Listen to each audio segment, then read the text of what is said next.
जय हिंद दोस्तों, आप सभी का स्वागत करता हूं आपके अपने YouTube channel D2M study point पे। दोस्तों, आज के इस वीडियो में हम डिस्कस करेंगे बिहार दरोगा एग्ज़ाम को ध्यान में रखते हुए ज्ञान बिंदु GS एकेडमी के द्वारा जो PYQ third edition book publish किया गया था उसका मैंने प्रैक्टिस स्टार्ट किया है। और दोस्तों, मैं उतना ही प्रश्न कराता हूँ जितना प्रश्न आपको याद हो सके। तो दोस्तों, आप वीडियो के लास्ट तक ज़रूर बने रहें और हम प्रश्न संख्या 21 से स्टार्ट करेंगे। ये आपका क्लास 2 है। डेली आपको इस चैनल पे क्लास मिलेंगे बिहार दरोगा PYQ के क्वेश्चन। तो आप मेरे चैनल पे अगर आप पहली बार आए हैं तो चैनल को ज़रूर सब्सक्राइब करें और बेल आइकन को भी प्रेस कर दें कि मैं जब भी वीडियो अपलोड करूँगा उसका नोटिफिकेशन आप सभी को मिलता रहेगा। तो चलिए हम स्टार्ट करते हैं। जो कि आप देख पा रहे होंगे आज का जो आपका प्रश्न संख्या 21 है और ये प्रश्न आपका इकोनॉमिक्स का है। क्या बोला गया है कि निम्न में से केंद्रीय प्रवृत्ति का कौन सा मान सभी अवलोकनों पर आधारित नहीं है। तो दोस्तों, इसका राइट आंसर हो जाएगा गुणोत्तर माध्य। क्या हो जाएगा? गुणोत्तर माध्य। दोस्तों, बता दो कि केंद्रीय प्रवृत्ति का जो मान है ये दोस्तों माध्य माध्यिका और हरात्मक माध्य पर हरात्मक माध्य पर आधारित होता है, लेकिन गुणोत्तर माध्य पर आधारित नहीं होता है, जो कि ऑप्शन नंबर सी आपका बिल्कुल राइट आंसर हो जाएगा। आगे बढ़ेंगे और हम अगले प्रश्न को देखेंगे। अगला जो आपका प्रश्न संख्या 22 दिया गया है। 22 नंबर प्रश्न दिया गया है कि अधिक अपर्तनांक वाला माध्यम। तो दोस्तों, बता दो कि अधिक अपर्तनांक वाला जो माध्यम होता है ये दूसरे माध्यम की अपेक्षा अधिक प्रकाशित और सघन है। क्योंकि दोस्तों, जब हम दो माध्यमों की तुलना करते हैं तो जो अधिक अपर्तनांक वाले माध्यम होते हैं वो अधिक प्रकाशित और सघन होते हैं।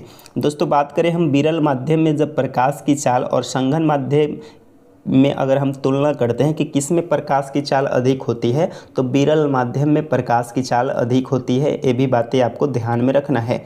और दोस्तों, बता दो कि विरल माध्यम में सघन माध्यम में गमन करने वाली प्रकाश की विकिरणी धीमी हो जाती है। यानी कि जब विरल माध्यम से सघन माध्यम में प्रवेश करती है प्रकाश तो वो जो है उसका गमन जो है क्या हो जाता है? धीमा हो जाता है और यह अभिलंब की ओर झुक जाता है। कहाँ अभिलंब की ओर झुक जाता है? जब यह सघन से विरल माध्यम में गमन करती है तो इसकी चाल बढ़ जाती है तथा इस अभिलंब से दूर हट जाती है। जैसे ऐसे समझिए कि मान लेते हैं कि ये आपका कोई दर्पण है और इधर मान लेते हैं कि विरल माध्यम है। विरल माध्यम कहने का मतलब है कि किसी प्रकार का कोई रोक नहीं है। और मान लेते हैं कि यहाँ पे जल भरा हुआ है और ये आपका विरल माध्यम है। क्या है विरल माध्यम? मतलब खाली जगह है। तो प्रकाश की चाल किस में होगा? तो जाहिर सी बात है कि प्रकाश की चाल जो है विरल माध्यम में अधिक होगा।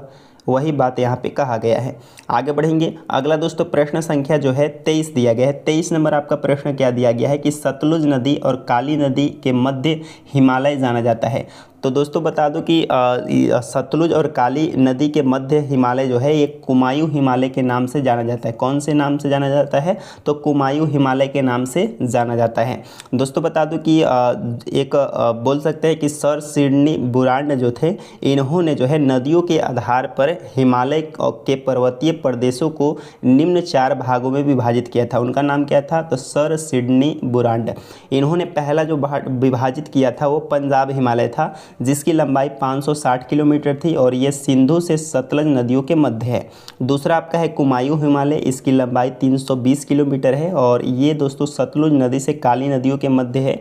तीसरा आपका है नेपाल हिमालय, ये 800 किलोमीटर है और ये काली और तीस्ता नदियों के मध्य है। चौथा आपका है असम हिमालय, ये 720 किलोमीटर है और ये दोस्तों तीस्ता से दिहांग नदियों के मध्य है। पहला आपका पंजाब हिमालय सिंधु से सतलज, कुमायूं हिमालय सतलज से काली और नेपाल हिमालय काली से तीस्ता और असम हिमालय तीस्ता से दिहांग।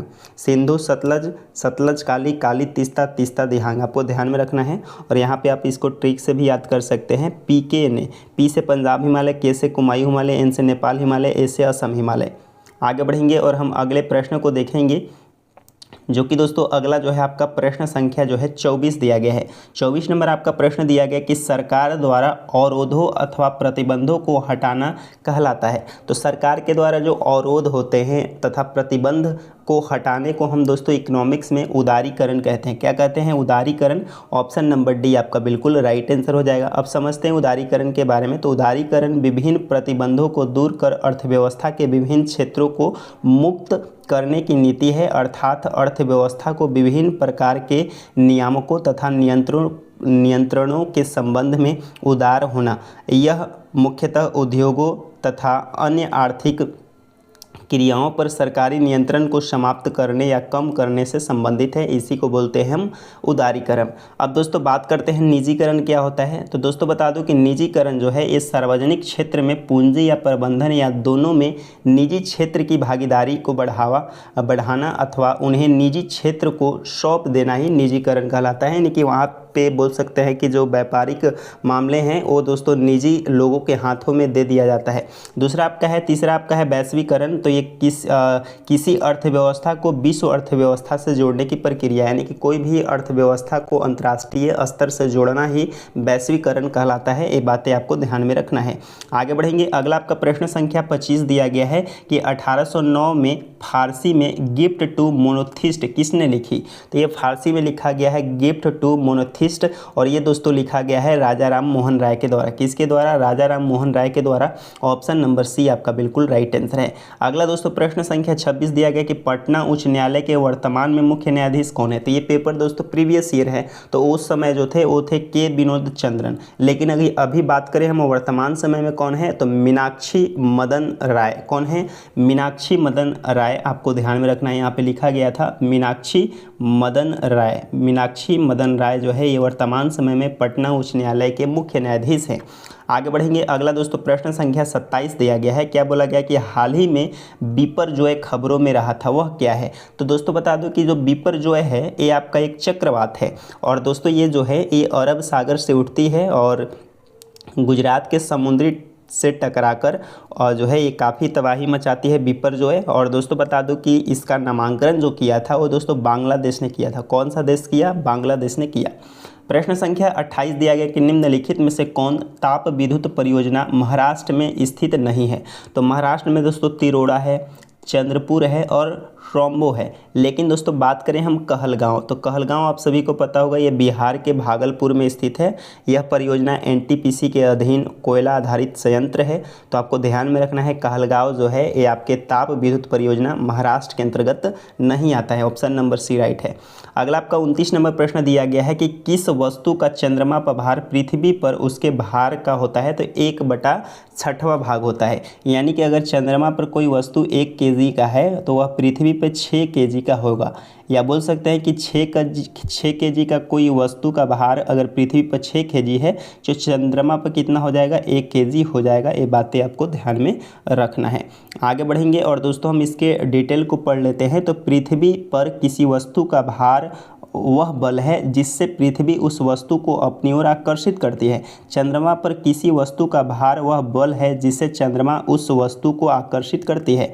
चंद्रमा का द्रव्यमान पृथ्वी की अपेक्षा कम है, इस कारण चंद्रमा वस्तुओं पर कम आकर्षण बल लगाती है। चंद्रमा पर लोलक घड़ी को ले जाने पर उसकी आवर्तकाल बढ़ जाएगी। ये मोस्ट इम्पोर्टेंट लाइन है कि जब हम लोलक घड़ी को चंद्रमा पर ले जाएंगे तो उसका आवर्तकाल बढ़ जाएगा, क्योंकि चंद्रमा पर जी का मान पृथ्वी के जी के मान से 1/6 गुनी होती है। आगे बढ़ेंगे और हम अगले प्रश्न को देखेंगे। यहाँ पे दोस्तों दिया गया खगोलीय पिंड जिसमें पृथ्वी का द्रव्यमान दिया गया 5.98 × 10⁻24 और त्रिज्या दिया गया 6.37 × 10⁻6। चंद्रमा की द्रव्यमान की बात करें तो ये 7.36 × 10⁻22 है और त्रिज्या 1.74 × 10⁻6 है।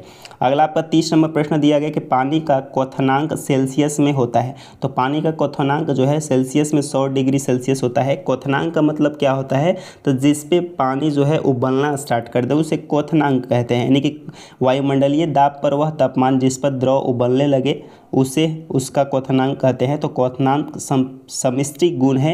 यह द्रव के सभी कणों को इतना ऊर्जा मिल जाती है कि वे वाष्प में बदल जाते हैं। तो जल के तापमान दोस्तों कितना हो जाएगा? जल के लिए तापमान 373 केल्विन 100 डिग्री सेल्सियस, और केल्विन में अगर आपसे पूछा जाए तो 373 केल्विन हो जाएगा। अगला प्रश्न है रिवर्स रेपो दर में वृद्धि क्या करता है। तो ये तरलता को घटाती है। क्या करती है? तरलता को घटाती है। रिवर्स रेपो दर वह दर है जो भारतीय रिजर्व बैंक अपने ग्राहकों को उससे लिए गए अल्पकालीन ऋणों पर प्रदान करती है। रिवर्स रेपो दर का प्रयोग आरबीआई के द्वारा वाणिज्यिक बैंकों को अल्पकालिक ऋण लेकर अर्थव्यवस्था से तरलता निकालने या कम करने के लिए किया जाता है। अब रिवर्स रेपो दर में वृद्धि का प्रभाव क्या हो जाएगा, तो ये वाणिज्यिक बैंकों के पास पूंजी की कमी हो जाएगी, बाजार में तरलता में कमी होगी, परिणाम स्वरूप ब्याज के दरें में वृद्धि हो जाएगी और अर्थव्यवस्था में तरलता को कमी होगी। उपभोग व्यय और निवेश के व्यय में गिरावट अर्थात समग्र मांग में कमी होगा और मुद्रास्फीति नियंत्रण यानी कि वस्तुओं और सेवाओं की कीमत में कमी हो जाएगी। आगे बढ़ेंगे। अगला दोस्तों प्रश्न संख्या जो है आपका 32 दिया गया है। 32 नंबर आपका प्रश्न दिया है कि गागर में सागर भरना मुहावरे का अर्थ क्या है। तो गागर में सागर भरने मुहावरे का जो सही अर्थ हो जाएगा थोड़े शब्दों में अधिक कहना। ये दोस्तों गागर में सागर भरने का जो है क्या है अर्थ है। अब दोस्तों यहाँ पे मुहावरा दिया गया है कि हथेली पर सरसों उगाना, इसका मतलब होता है असंभव कार्य करना, छाती दूनी होना, उत्साहित होना और अकल के घोड़े दौड़ाना यानी कि सिर्फ कल्पना करना। आगे बढ़ेंगे। अगला प्रश्न संख्या जो है आपका 33 दिया गया है। 33 नंबर आपका प्रश्न है कि धुआंधार जलप्रपात का संबंध निम्नलिखित में से किस नदी से है। तो धुआंधार जो जलप्रपात है ये नर्मदा नदी से हो जाएगा, ऑप्शन नंबर डी राइट हो जाएगा। दोस्तों बता दो कि जब नदी का जल किसी स्थान पर खड़े ढाल के ऊपरी भाग से अत्यधिक तीव्र गति से नीचे की ओर गिरती है तो उसे हम जलप्रपात कहते हैं। भारत के अधिकांश जलप्रपात पठारी प्रदेशों में पाया जाता है क्योंकि यहाँ की भू आकृति अत्यधिक ऊंची नीची तथा शैलों कठोर हैं और धुआंधार जलप्रपात नर्मदा नदी पर स्थित है जो मध्य प्रदेश राज्य के जबलपुर जिले में है। दुग्धधारा और कपिलधारा जलप्रपात ही नर्मदा नदी पर स्थित है। आगे बढ़ेंगे। अगला दोस्तों आपका 34 नंबर प्रश्न है। मैथ का प्रश्न दिया गया कि एक दुकानदार अपने माल पर क्रय मूल्य पर कितना अधिक प्रतिशत अंकित करना चाहिए कि अंकित मूल्य 20% की छूट देने पर भी उसे क्या हो 20% का लाभ हो। तो दोस्तों इसका राइट आंसर हो जाएगा 50%।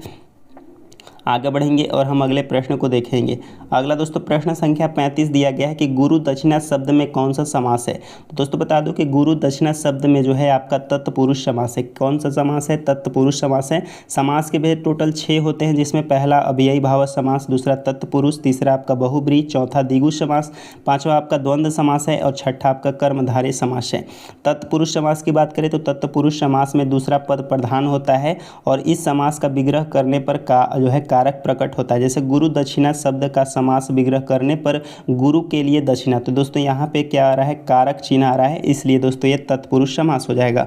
आगे बढ़ेंगे। अगला आपका 36 नंबर प्रश्न दिया गया है। क्या है प्रश्न आपका क्या है आपका सिनेमेटोग्राफ संशोधन विधेयक 2023 का मुख्य उद्देश्य क्या है। तो दोस्तों इसका राइट आंसर हो जाएगा पायरेटेड फिल्म कंटेंट को रोकना एवं आयु के अनुसार रेटिंग सुनिश्चित करना। ऑप्शन नंबर सी आपका बिल्कुल राइट आंसर हो जाएगा। आगे बढ़ेंगे और दोस्तों हम अगले प्रश्न को डिस्कस करेंगे। अगला आपका प्रश्न संख्या 37 दिया गया कि निम्न में से किसका उपयोग कांच पर लिखने के लिए किया जाता है। तो कांच पर लिखने के लिए दोस्तों हाइड्रोजन फ्लोराइड का उपयोग किया जाता है, ऑप्शन नंबर सी राइट हो जाएगा। 38 नंबर आपका प्रश्न दिया गया कि 1915 में भारत लौटने के बाद गांधी जी ने क्या किया, तो कठिवाड़ा के किसान की तरह जो है कपड़े पहनने का निर्णय लिया। अब दोस्तों यहाँ पे पढ़ लेते हैं कि 1915 ईस्वी में जो है भारत लौटने के बाद गांधी जी ने कठिवाड़ा के किसान की तरह कपड़े पहनने का निर्णय लिया और 1921 ईस्वी में जाकर उन्होंने छोटी धोती धारण की जिसे वे आजीवन पहनते रहे। तो पूछा जाता है कि गांधी जी ने प्रथम बार धोती कब पहना, तो 1921 ईस्वी में। अगला प्रश्न है कि मध्यकाल में सामंत को उसका लॉर्ड जो जमीन देता था वे कहलाती थी, तो वह दोस्तों क्या कहलाता था, फीफ। क्या कहलाता था, फीफ कहलाता था। अगला प्रश्न है कि निम्न में से कौन सा मिश्रण नहीं है। तो मिश्रण दोस्तों कौन सा नहीं है, आश्रित जल, वायु, दूध मिश्रित पेय, आयोडीनकृत नमक। तो निम्न में से कौन मिश्रण नहीं है, तो वायु दोस्तों मिश्रण नहीं है। तो दोस्तों इसका राइट आंसर हो जाएगा ऑप्शन नंबर, अगर आप वायु दोस्तों मिश्रण हो जाएगा क्योंकि इसमें ढेर सारे गैस होते हैं, नाइट्रोजन होता है, आर्गन होता है, इसके अलावा कार्बन डाइऑक्साइड होता है। तो दोस्तों मिश्रण कौन सा नहीं है, तो आश्रित जल हो जाएगा जिसका फार्मूला D2O होता है, ड्यूटेरियम ऑक्साइड होता है। यह दोस्तों एक प्रकार का यौगिक होता है। तो ऑप्शन नंबर ए आपका बिल्कुल राइट आंसर हो जाएगा। आगे बढ़ेंगे और दोस्तों हम अगले प्रश्न को देखेंगे। अगला आपका प्रश्न संख्या जो है 31 दिया गया कि एक देश में एक विशेष वर्ष के दौरान उत्पादित सभी अंतिम वस्तुओं और सेवाओं के कुल मूल्य को कहा जाता है। तो दोस्तों सकल घरेलू उत्पाद कहा जाता है, यानी कि GDP कहा जाता है, ग्रोस डोमेस्टिक प्रोडक्ट। अगला आपका 42 नंबर प्रश्न है कि प्रथम विश्व युद्ध का तत्कालीन कारण क्या था। तो प्रथम विश्व युद्ध का जो तत्कालीन कारण था वह था ऑस्ट्रियन राजकुमार फर्डिनेंड की हत्या कर दी गई थी सोराजवे में 28 जून 1914 को। आगे बढ़ेंगे और दोस्तों हम अगले प्रश्न को देखेंगे। अगला का 43 नंबर प्रश्न दिया गया कि नवनिर्वाचित लोकसभा के तत्कालीन अध्यक्ष यानी कि प्रोटेम स्पीकर किसे चुना जाता है। तो ये दोस्तों लोकसभा के वरिष्ठतम सदस्य को, ऑप्शन नंबर ए आपका बिल्कुल राइट आंसर है। 44 नंबर प्रश्न है कि कौन सा देश G20 का सदस्य नहीं है। तो G20 का सदस्य दोस्तों बांग्लादेश नहीं होगा। अब दोस्तों बात करें हम G20, तो G20 का गठन 1999 में हुआ था और इसमें टोटल दोस्तों 21 सदस्य देश आते हैं, जिसमें दोस्तों आपका अर्जेंटीना, ऑस्ट्रेलिया, ब्राज़ील, कनाडा, चीन, France, Germany, Bharat, Indonesia, Italy, Japan, दक्षिण कोरिया, मैक्सिको, रूस, सऊदी अरब, दक्षिण अफ्रीका, तुर्की, यूनाइटेड किंगडम, संयुक्त राष्ट्र अमेरिका, यूरोप संघ के अफ्रीकी संघ आते हैं। ये टोटल 21 देश आते हैं। 45 नंबर प्रश्न है निम्न में से कौन पादप युग्म के उभयलिंगी पुष्प होते हैं। तो ये दोस्तों सरसों हो जाएगा। क्या हो जाएगा? सरसों और गुड़हल हो जाएगा। ऑप्शन नंबर ए आपका बिल्कुल राइट आंसर है। ये दोस्तों उभयलिंगी पुष्प होते हैं। अगला आपका 46 नंबर प्रश्न दिया गया कि टोक्यो ओलंपिक में सुमित नागल ने भारत का प्रतिनिधित्व किया था। तो ये दोस्तों टेनिस से किया था। ऑप्शन नंबर सी राइट है। 47 नंबर प्रश्न है कि भौगोलिक अनुसंधान में किस देश ने यूरोप का नेतृत्व किया था। तो यूरोप का नेतृत्व पुर्तगाल ने किया। Option number D right answer है। और पहला जो पुर्तगाली कंपनी भारत आया था वो दोस्तों था पुर्तगाली ईस्ट इंडिया कंपनी। और पहला जो बोल सकते हैं कि पहला जो भारत आने वाला व्यक्ति था वो वास्को डी गामा था। और दोस्तों ये दोस्तों भारत कब आया था? तो 1498 ईस्वी में। टोटल कितने बार भारत आया? 3 बार आया था। प्रश्न संख्या 48 दिया गया कि विधान परिषद वाले राज्य की विधान परिषद के सदस्यों की कुल संख्या उस राज्य के विधानसभा के सदस्यों की कुल संख्या का कितना होता है। तो 1/3 होता है। ऑप्शन नंबर बी आपका बिल्कुल राइट आंसर है। दोस्तों बता दो कि विधान परिषद में सदस्यों की अधिकतम संख्या विधानसभा की 1/3 और न्यूनतम 40 निश्चित की गई है। अगला आपका है जी का मान कितना होता है। तो जी दोस्तों ये इसकी खोज हेनरी कैवेंडिश ने किया था, यानी कि इसका मान का। और दोस्तों ये मान दोस्तों किसके बराबर होता है। तो 6.67 × 10⁻11 newton metre square kg square होता है। तो दोस्तों कौन सा ऑप्शन में दिया गया है। तो ऑप्शन नंबर डी आपका बिल्कुल राइट आंसर हो जाएगा।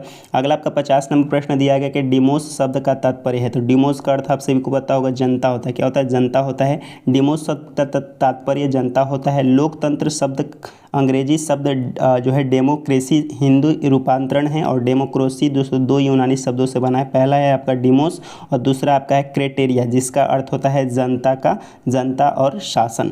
51 नंबर प्रश्न है कि अप्रैल 2023 में प्रमुख फसल बीमा योजना प्रधानमंत्री फसल बीमा योजना ने कितने वर्ष पूर्ण कर लिया है। तो ये टोटल दोस्तों 7 वर्ष। कितने? 7 वर्ष। ऑप्शन नंबर सी राइट हो जाएगा। अगला प्रश्न है कि बक्सा टाइगर रिजर्व किस राज्य में स्थित है। तो बक्सा टाइगर रिजर्व जो है आपके पश्चिम बंगाल में हो जाएगा। Option number D. संविधान का अनुच्छेद 25 संबंधित है। तो संविधान का अनुच्छेद 25 जो है किससे संबंधित है। तो धर्म की स्वतंत्रता से संबंधित है। संविधान के भाग 3 में अनुच्छेद 12 से 35 तक मूल अधिकारों का विवरण है। मूल अधिकार अमेरिका के संविधान से लिया गया है। संविधान के भाग 3 को भारत का मैग्ना कार्टा की संज्ञा दी जाती है। अगला दोस्तों प्रश्न संख्या जो है आपका 54 दिया गया है। 54 नंबर आपका प्रश्न दिया गया है कि नामिब मरुस्थल स्थित है। तो नामिब मरुस्थल जो है ये दोस्तों कहाँ स्थित है। तो अफ्रीका में। कहाँ? अफ्रीका में। ऑप्शन नंबर ए राइट है। पुस्तक हिंद स्वराज निम्नलिखित में से किसके द्वारा लिखी गई है। तो ये लिखा गया है महात्मा गांधी के द्वारा। पुस्तक हिंद स्वराज महात्मा गांधी के द्वारा लिखी गई है। 1909 ईस्वी में महात्मा गांधी ने हिंद स्वराज की रचना की थी और यह मूल रूप से गुजराती भाषा में लिखी गई है। 56 नंबर प्रश्न है कि वर्तमान में केंद्रीय सतर्कता आयुक्त कौन है। तो ये दोस्तों कौन है? PK श्रीवास्तव हो जाएंगे। अगला 57 नंबर प्रश्न है संसद के दोनों सदनों की संयुक्त बैठक के लिए गणपूर्ति चाहिए। तो कितना गणपूर्ति चाहिए। तो दोनों सदनों के कुल सदस्यों का 1/10। 58 नंबर प्रश्न दिया गया कि भारत में प्रतिवर्ष आर्थिक सर्वेक्षण कौन प्रकाशित करता है। तो ये दोस्तों प्रकाशित करता है वित्त मंत्रालय, भारत सरकार के द्वारा प्रकाशित किया जाता है। अगला आपका 59 नंबर प्रश्न दिया गया कि 3600 का 10% प्रति वर्ष की दर से 3 वर्षों का चक्रवृद्धि ब्याज आपको निकालना है। फार्मूला याद रहेगा आपका, निकल जाएगा। यहाँ पे दोस्तों आपका प्रिंसिपल दिया गया है, रेट दिया गया है और आपका टाइम दिया गया है। तो ये आपका फार्मूला, इस फार्मूले पर पुट करेंगे आपका आंसर निकल कर आ जाएगा। अगला दोस्तों प्रश्न संख्या 60 दिया गया कि संसाधन जो वर्षों के उपभोग से समाप्त हो जाते हैं उन्हें क्या कहते हैं। तो जो समाप्त होता है उससे बोलते हैं अनवीकरणीय और जो समाप्त नहीं होता है उसको बोलते हैं नवीकरणीय। आगे बढ़ेंगे। अगला 61 नंबर प्रश्न है परिरक्षित अवशेष कहलाते हैं, तो वो दोस्तों क्या कहलाते हैं, जीवाश्म कहलाते हैं। क्या कहलाते हैं, जीवाश्म। और जीवाश्म की आयु दोस्तों किससे हम पता करते हैं, तो कार्बन 14 से पता करते हैं। जिसमें कार्बन 14 की मात्रा जितना कम रहता है वह वस्तुएं उतना ही प्राचीन मानी जाती है। तो दोस्तों ये टोटल 61 प्रश्न थे जो कि आपके कंप्लीट हुए। अगले वीडियो में हम प्रश्न संख्या 62 से स्टार्ट करेंगे। तो दोस्तों अगर आप सभी को ये वीडियो पसंद आया हो तो दोस्तों वीडियो को ज़रूर लाइक करें। धन्यवाद।